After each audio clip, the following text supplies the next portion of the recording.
दोस्तों post office में पैसा इन्वेस्ट करने के लिए काफ़ी सारी स्मॉल सेविंग स्कीम्स है जिसमें आप अपना पैसा इन्वेस्ट कर सकते हैं। लेकिन काफ़ी लॉन्ग ड्यूरेशन की केवल दो ही स्कीम है।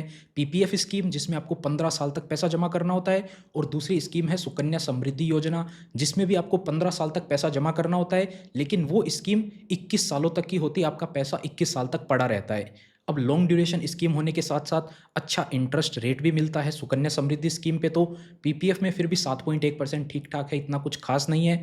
लेकिन उसके चलते भी काफ़ी सारे लोग क्या है कि टैक्स बेनिफिट भी मिलता है, तो उसके चलते काफ़ी सारे लोग इसका मिसयूज़ करने की कोशिश करते हैं। तो उसके चलते ही गवर्नमेंट ने पीपीएफ और सुकन्या समृद्धि योजना से रिलेटेड काफ़ी सारे रूल में ऐसे बदलाव किए हैं जो कि 1 अक्टूबर 2024 से लागू हो जाएंगे, और जिसके चलते आपका अकाउंट बंद भी हो सकता है। अगर आपने भी कुछ ऐसा गलत काम कर रखा है, मिसयूज़ कर रखा है आपने उस स्कीम के रूल को, तो आपका अकाउंट भी बंद हो सकता है। और जो पैसा उस अकाउंट में पड़ा है उसमें 8.2 के बजाय आपको 0% का रिटर्न देकर के जितना पैसा आपने जमा किया केवल उतना पैसा आपको वापस किया जा सकता है। क्या क्या रूल में बदलाव हुए हैं जानेंगे इस वीडियो में। नमस्कार दोस्तों, मेरा नाम है राकेश और आप देख रहे हैं बैंकिंग बाबा यूट्यूब चैनल। तो चलिए आज की इस वीडियो को शुरू करते हैं। तो गवर्नमेंट के डिपार्टमेंट ऑफ इकोनॉमिक अफेयर्स की तरफ से एक नोटिफिकेशन जारी किया गया है जिसमें कि बताया गया है क्या क्या चेंजेस हुए हैं पीपीएफ और सुकन्या समृद्धि स्कीम से रिलेटेड।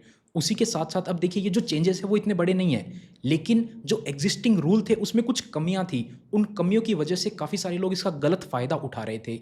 तो ये चेंज ला करके उन कमियों को सही किया गया है, और साथ ही साथ जितने भी पोस्ट ऑफिस और बैंक हैं उनको नोटिफाई किया गया है कि आप जितने भी आपके कस्टमर हैं उन सबका आधार कार्ड और पैन कार्ड लेकर के इन स्कीम्स के पोर्टल पर जमा कर दो, जिससे कि इसको ट्रैक किया जा सके। पहला चेंज है पीपीएफ अकाउंट से रिलेटेड। माइनर का आप एक परिवार में एक ही अकाउंट ओपन करवा सकते हैं।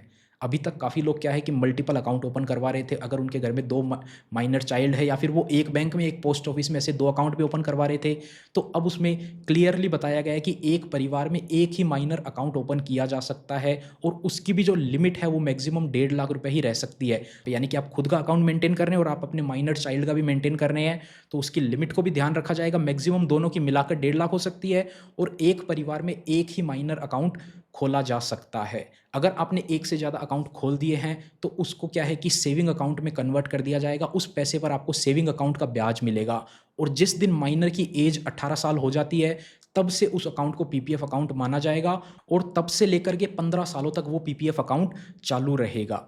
यानी कि अगर माइनर का आपने एक से ज़्यादा अकाउंट खोल दिया तो वो माइनर का जो पीपीएफ अकाउंट है वो पीपीएफ अकाउंट नहीं माना जाएगा जब तक उसकी उम्र 18 साल नहीं हो जाती है।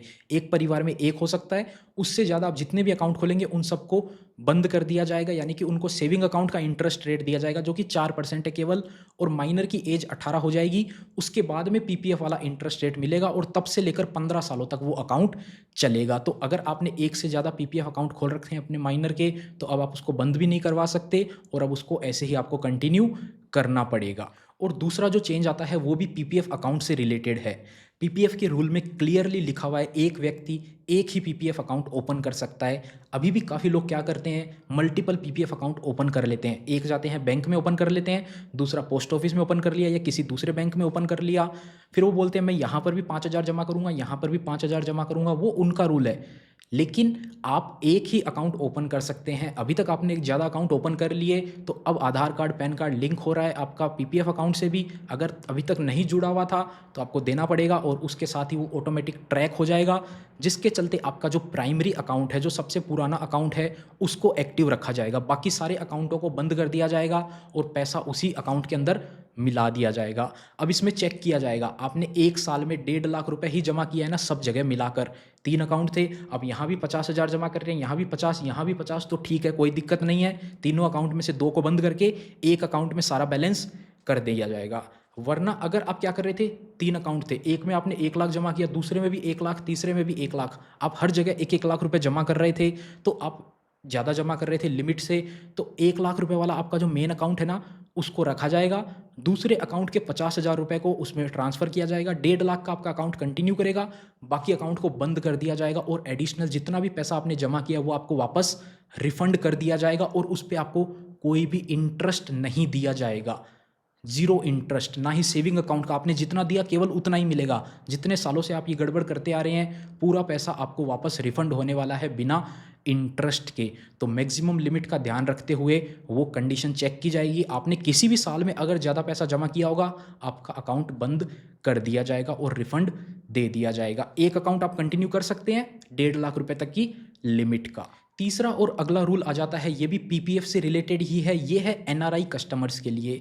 जो भी लोग एनआरआई कन्वर्ट हो चुके हैं, यानी कि अकाउंट ओपन करते टाइम पे तो वो रेजिडेंट इंडियन थे, लेकिन अकाउंट खोलने के बाद में उनका स्टेटस एनआरआई हो गया, तो उन लोगों का भी जो है अकाउंट, उस पे इंटरेस्ट जो है वो 1 अक्टूबर से 0% कर दिया जाएगा।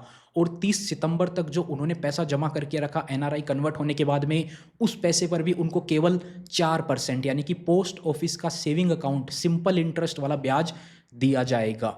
अभी तक क्या होता था, आप एनआरआई कन्वर्ट हो रहे थे, उससे पहले लोग बताते ही नहीं थे, इन्फॉर्म ही नहीं करते थे, तो वो क्या है कि पैसा कमाते रहते थे और अकाउंट को चलने देते थे। एनआरआई अकाउंट नहीं खुलवा सकते, लेकिन अकाउंट खुलने के बाद अगर आप एनआरआई बनते हैं तो आप अकाउंट को कंटिन्यू कर रहे थे। काफ़ी लोग इसका एडवांटेज ले रहे थे, लेकिन अब यहाँ पर भी रूल चेंज कर दिया गया है।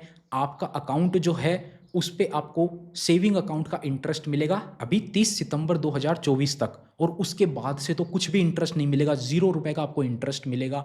अगला पॉइंट आता है, पीपीएफ और सुकन्या समृद्धि स्कीम के अलावा और जितनी भी स्कीम है उसमें आपने कोई माइनर का अकाउंट ओपन कर रखा है और उसमें कोई भी इरेगुलरिटी है तो उस अकाउंट को सही करने की कोशिश की जाएगी, यानी कोई डॉक्यूमेंट वगैरह नहीं है, आपने कोई एडवांटेज लेने के लिए, जैसे कि post office monthly income scheme है, उसमें लिमिट का होता है, आप 9 लाख रुपए ही जमा कर सकते हैं, तो उस लिमिट का फ़ायदा लेने के लिए आपने माइनर का अकाउंट खोल रखा है। ऐसी कोई गलती है तो उसको सुधारने की कोशिश की जाएगी, अगर पॉसिबल है तो ठीक है, नहीं तो सेविंग अकाउंट का इंटरेस्ट देकर के आपका अकाउंट बंद कर दिया जाएगा।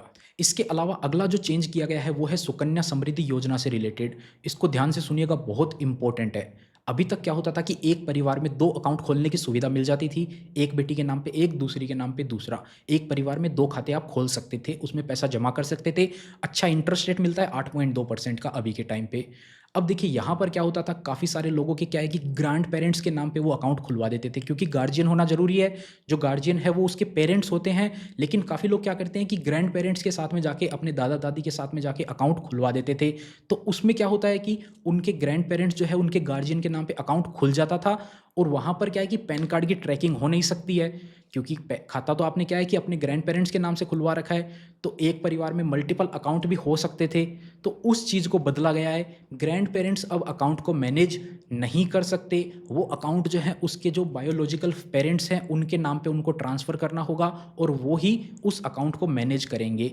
अगर बायोलॉजिकल पेरेंट्स नहीं हैं तो उस कंडीशन में लीगल पेरेंट्स, लीगल गार्जियन जो कि कोर्ट के द्वारा अपॉइंट किया जाएगा, वो ही उस अकाउंट को मैनेज कर सकता है, और उसका ही आधार कार्ड, पैन कार्ड लगेगा उस अकाउंट के अंदर, जिससे कि ट्रैकिंग हो पाए। मल्टीपल अकाउंट्स तो मेंटेन नहीं किए जा रहे हैं ना, ये ट्रैक किया जाएगा गार्जियन के द्वारा। और गार्जियन कौन हो सकते हैं, जो बायोलॉजिकल पेरेंट्स हैं वो ही, या फिर वो नहीं हैं तो उस कंडीशन में कोर्ट के द्वारा, यानी कि लीगल पेरेंट्स, लीगल गार्जियन जो कोर्ट के द्वारा अपॉइंट किए जाएंगे वो ही मैनेज करेंगे। उसके लिए आपको सर्टिफिकेट बनवाना पड़ेगा कोर्ट्स की तरफ से। अभी तक तो क्या है कि कोई भी चाचा, ताऊ, मामा, कोई भी गार्जियन बन के अकाउंट खोल देता था, लेकिन जो ग्रैंड पेरेंट्स हैं मेनली उनको ही एक्सेप्ट करते थे पोस्ट ऑफिस वाले, तो उनको भी अब जो है वो अकाउंट की ओनरशिप ट्रांसफ़र करके देनी पड़ेगी। एक परिवार में 2 से ज़्यादा अकाउंट नहीं खोले जा सकते हैं अब। और चेक करने पे अगर पाया जाता है किसी परिवार के ज़्यादा अकाउंट थे तो उस अकाउंट को बंद कर दिया जाएगा, और बिना किसी इंटरेस्ट के वो पैसा